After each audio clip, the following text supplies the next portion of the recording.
안녕하세요. 깊은 생각 입시센터 정원입니다. 2024학년도 서울대학 신입학생 입학전형 예고가 발표되었습니다. 크게 두 가지에 대해서 발표했는데요. 이 두 가지 살펴보도록 하겠습니다. 자, 2024학년도는 현 고등학교 1학년 학생들에게 해당되는 이야기인데요. 고등학교 1학년 학생뿐 아니라 고등학교 2학년 학생들도 참고할 만한 사항이 있으니 영상 꼭 시청하시기 바랍니다. 자, 첫 번째 발표한 내용은 바로 전공 연계 교과 이수 과목입니다. 이제 각 학과마다 어떤 과목을 듣고 오는 것이 좋겠다라는 부분을 명시하고 있습니다. 서울대는 수시뿐 아니라 정시에서도 이제 교과 평가를 반영하기 때문에 이 부분이 굉장히 중요하게 되겠고요. 유심히 봐야 될 부분입니다. 그다음 두 번째는 과학탐구 영역에서 1+1 응시조합을 허용한다라는 부분이고요. 1+1 응시조합을 허용하면서 당연히 2과목 응시할 때는 조정점수, 즉 가산점을 부여하게 됩니다. 그리고 또 한 가지 자연계열 중 일부 모집 단위에 한해서 물원, 물투, 하원, 화투 요 4개 중 한 과목은 수능에서 꼭 응시하자라는 부분들에 대한 안내가 되어 있습니다. 우리 첫 번째 전공 연계 교과 이수 과목부터 자세히 살펴보도록 하겠습니다. 자, 전공 연계 교과 이수 과목은 크게 두 가지로 나뉩니다. 바로 핵심 권장 과목과 권장 과목인데요. 핵심 권장 과목은 필수 연계 과목, 즉 꼭 해라 라는 부분입니다. 꼭 해라. 꼭 이수하고 오세요 라는 부분이 되겠고요. 그 다음 권장 과목의 경우에는 모집 단위에 이제 진학해서 공부할 때 좀 배우고 왔으면 좋겠다라고 추천하는 과목이다라고 되어 있습니다. 자, 저는 핵심 권장 과목은 꼭 이수해라. 그 다음에 이제 권장 과목은 이수해라 이렇게 말씀드리고 싶은데요. 수시로 서울대를 목표로 하고 있는 학생들 같은 경우에는 사실 이거 두 개를 모두 묶어서 한꺼번에 다 이수하시면 되겠습니다. 자, 이건 그래서 어디에 반영되느냐? 앞에서 말씀드렸듯이 수시 모집 서류 평가와 정시 모집 교과 평가에 반영합니다. 그래서 수시에서도 정시에서도 굉장히 중요한 부분이다라는 거 확인해 보시고요. 그럼 각 과별로 어떤 과목 이수해야 되는지 살펴보도록 하겠습니다. 자, 보시면 표에 이제 각 과별로 어떤 과목을 권장하고 있는지가 나와 있는데요. 인문대학이랑 사회과학대학은 경제학부를 제외하고는 이제 권장하는 과목이 없습니다. 그래서 경제학부만 핵심 아니고 권장 과목에서 미적분과 확률과 통계를 이제 적어놓고 있는데요. 이 부분이 우리에게 시사하는 바는 이 경제학부로 진학하는 최상위 학생들이죠. 뭐 학교에서 전교 1, 2등 하는 학생들일 텐데 이 학생들은 미적분을 좀 했으면 좋겠다라는 부분을 이야기하고 있죠. 경제학과의 경우에는 사실 확률과 통계는 당연히 이제 공부하고 미적분도 공부를 하게 됩니다. 그런데 아무래도 이제 이번에 수능 체제가 바뀌면서 미적분을 공부하지 않고 오는 학생들이 많게 되겠죠. 그래서 이걸 좀 권장 과목에 넣어놓은 것 같습니다. 그래서 최상위 인문계열 선택한 최상위 학생들 경우에는 미적분을 선택하는 것을 좀 고려해 봐야겠다. 물론 이제 학교 내신에서 이제 말씀드리는 겁니다. 그리고 그렇게 내신에서 하다 보면 사실 수능에서도 선택할 수 있게 되지 않을까 이런 생각이 조심스럽게 듭니다. 그 다음 자연과학대학이랑 공과대학 살펴볼 건데요. 자연과학대학과 공과대학의 이제 공통점, 전체적인 흐름은 수학 중에서 미적분을 좀 하고 와라. 수학은 좀 대부분 많이 했으면 좋겠다라는 것과 그 다음에 특히 공과대학 같은 경우에는 과학 중에서도 물리2에 대한 언급이 많이 나와 있습니다. 그래서 한번 보시면 모든 자연과학대학과 공과대학에 미적분이 다 들어가 있습니다. 건축학과 빼고요. 그래서 핵심 권장 과목에 미적분이 다 들어가 있다라는 거 확인을 해 보시고 그 다음에 각 이제 과마다 과탐에 대해서 어떤 과목을 이수하고 오면 좋겠다라는 부분이 이제 적혀 있는데요. 제가 보면서 약간 의아했던 부분이 물리천문학부의 천문학 전공에 지구과학원 미적분 기하 이렇게 돼 있어요. 사실은 지구과학원도 중요하지만 물리2를 하고 와야 되는 게 아닌가 싶은데요. 예, 권장 과목에 들어있기는 합니다. 그 다음 공과대학에서 건축학과가 또 핵심 권장 과목은 없는데 권장 과목에 미적분이 들어가 있습니다. 그래서 기하가 아닌 미적분이 이렇게 들어가 있다라는 거 확인해 주시면 되겠습니다.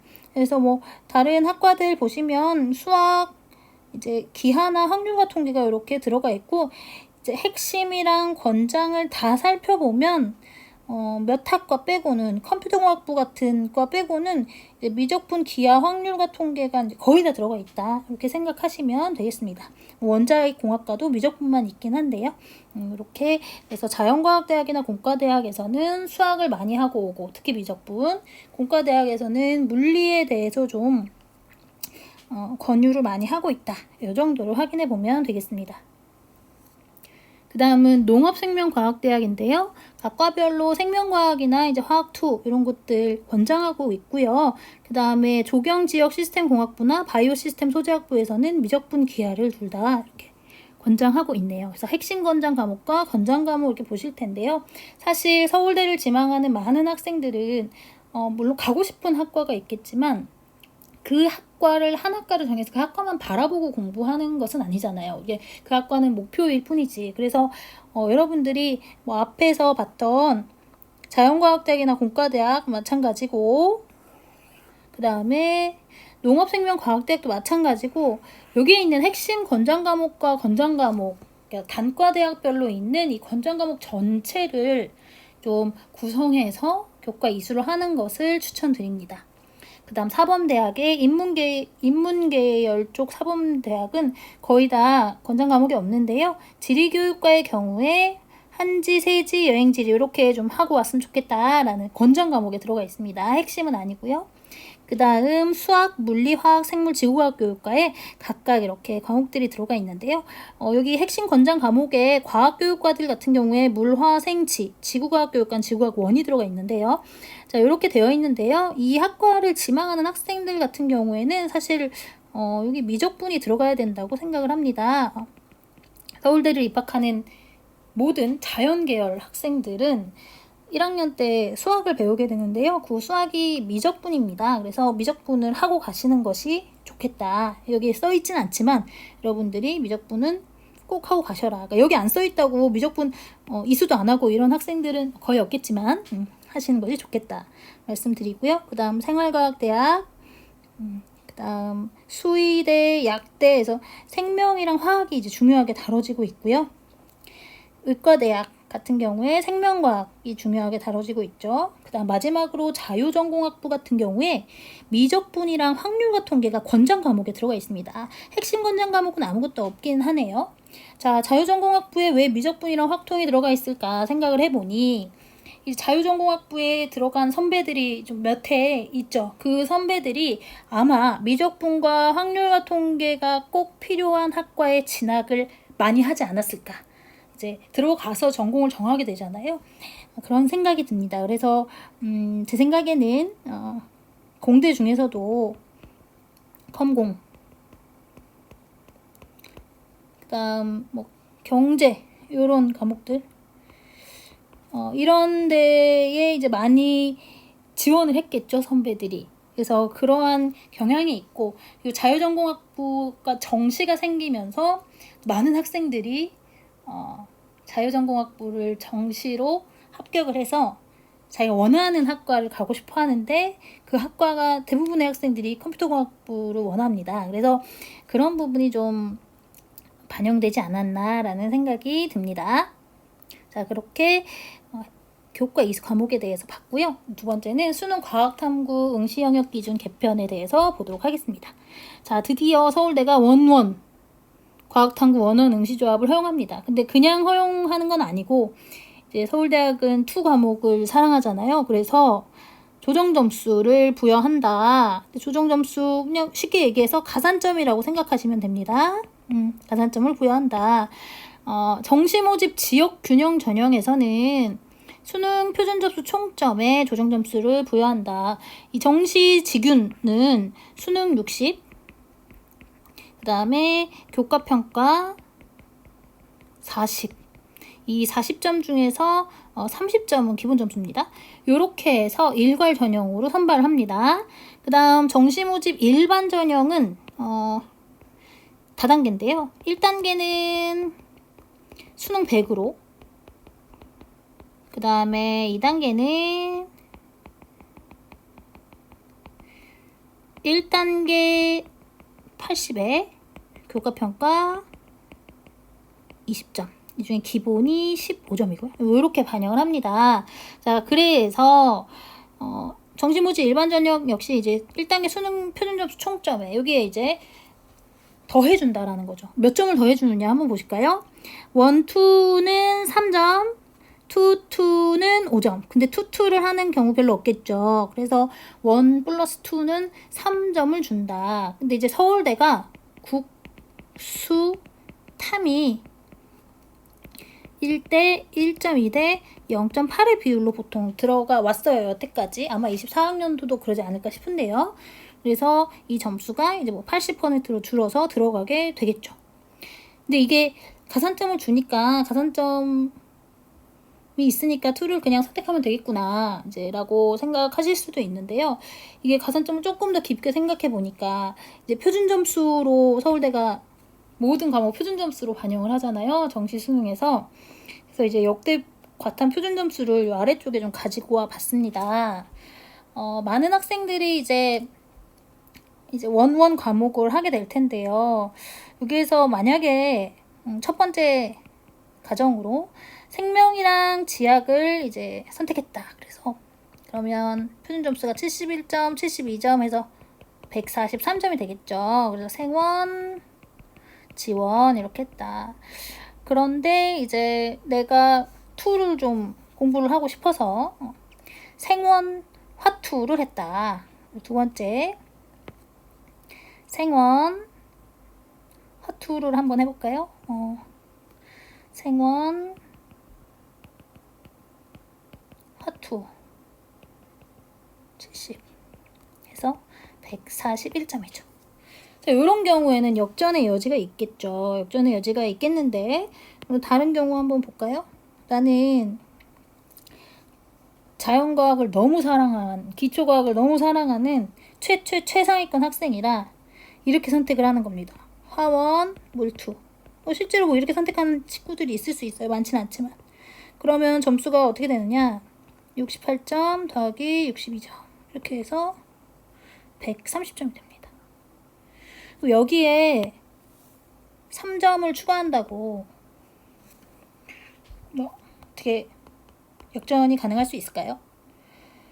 화원 몰투는 잘 안 하겠지만 물원 지투라든지 화원 지투라든지 이런 선택들은 충분히 가능한 선택인데 계산을 해보시면 이것이 가산점을 준다고 해결될 문제인가 라는 생각이 듭니다. 물론 평가원에서 이 과목들의 난이도를 잘 조정하고 학생들이 선택하는 비율도 잘 고려하고 예측을 해서 만점의 표준 점수가 비슷하게 나온다면 전혀 문제가 안 되겠죠. 그런데 단 한 해도 제가 알기로는 이 표준 점수 제도가 도입된 이래 단 한 해도 탐구 영역에서 표준 점수가 고르게 분포했던 적이 없었던 것 같습니다. 그나마 고르게 분포했던 해에도 최고 점수와 최저 점수가 한 5점 정도는 차이가 났었거든요. 그래서 이 부분이 어느 정도나 영향을 줄 수 있을지는 좀 의문입니다. 그래서 여러분들이 과목을 선택할 때 그럼 어떻게 하라는 말이냐. 서울대를 지망하는 학생들은 다 맞아야 되잖아요. 그래서 가장 중요한 건 내가 지치지 않고 공부를 해서 다 맞고도 남을 만한 실력을 만들 수 있는 그런 과목을 선택하는 게 사실은 가장 중요합니다. 물론 그렇게 했는데도 이제 이 점수 때문에 피해를 보는 경우가 생깁니다. 작년 같은 경우에도 물원 물투의 표준 점수가 너무 낮아서 표준 점수뿐 아니라 100분위도 너무 낮았죠. 특히 물투. 그래서 손해를 본 학생들이 있을 거예요. 근데 지금의 체제에서 그런 손해를 까지 없앨 수는 없는 것이 현실이기 때문에 여러분들이 가장 잘할 수 있는 두 과목을 선택하시는 것이 좋겠습니다. 그 다음 과학탐구에서 또 중요한 부분이 하나 있는데요. 유형 2-1이라고 하는 부분인데 우리가 이 유형 2가 뭐냐면요. 유형 2가 자연계열이에요. 쉽게 얘기해서 그래서 1, 2, 3 이렇게 해서 수능 이제 응시 지정 영역을 해 놓았었는데요. 이 유형이 자연계열 중에 유형 2-1을 새로 만듭니다. 그래서 물원, 물투, 화원, 화투를 꼭 선택하라고 한 이제 학과들을 지정해 준 거죠. 이 학과들 한번 살펴보도록 하겠습니다. 자, 보시면요. 유형 2-1 여기 표시가 되어 있습니다. 자대에서 물리천문학부, 그 다음에 화학부도 있습니다. 물리천문학부와 화학부, 공대의 이제 네 학과들. 딱 봐도 물리화학이 좀 많이 중요한 학과, 학부들이 되겠죠. 그 다음 농생대에서도 물리화학, 기초과학이 중요한 학과들 들어가 있고요. 사범대에 물화생, 그리고 의과대학에 오려면 이제 무조건 생명과학을 하나 선택할 거잖아요. 그래서 물리화학 중에 하나 꼭 응시해라. 이렇게 해서 이런 대학들이 포함되어 있습니다. 물론 원을 하든 원은 당연하지만 원투 조합할 때 서로 다른 분야 과목을 응시해야 된다라는 규정은 그대로 남아 있습니다. 자, 그래서 이렇게 과학탐구 선택에 대해서까지 살펴봤습니다. 자, 맨 마지막 페이지 2페이지에 보면 이제 질문과 답변이 나와 있는데요. 이 질문과 답변 부분에서 학생, 학부모님들이 궁금해하시는 그런 내용들, 인원수가 너무 적고 성적이 안 나오는 과목인데 선택해야 되느냐, 뭐 이런 것들에 대한 내용들이 잘 나와 있으니까 이 부분들 한번 살펴보시면 되겠고요. 고등학교 1학년뿐 아니라 고등학교 2학년들도 고3 올라가기 전에 선택 과목들 한번 다시 되짚어보는 계기가 됐으면 좋겠고요. 고등학교 1학년 같은 경우에는 지금 이렇게 가이드라인이 제시되었으니까 본인이 원하는 학과, 꼭 서울대 지망생이 아니더라도 많은 대학들은 서울대의 이런 흐름을 쫓아가게 됩니다. 게다가 서울대에서 과탐을 1+1 늘 이제 응시에도 지원할 수 있게 만들었잖아요. 이거는 사실 상위권 대학들에게는 약간 영향이 있을 수 있겠죠. 아주 최상위 자연계열 학생들의 경우에. 그래서 이런 부분들이 비단 서울대만의 가이드라인이 아니다라는 거. 그래서 이 학과들 앞에서 보셨던 교과, 이수 과목들을 지정한 학과들 잘 보시고 그런 학과를 지원하는 학생이라면 꼭 이 가이드라인 보시면서 이렇게 선택을 하고 그 다음 과목들을 여러분들이 공부하기 좋은, 재밌는, 도움이 되는 그런 과목들을 선택하시면 되겠습니다. 자, 지금까지 24학년도 서울대 입학 전형 시행계획 예고를 알아봤습니다. 수고하셨습니다.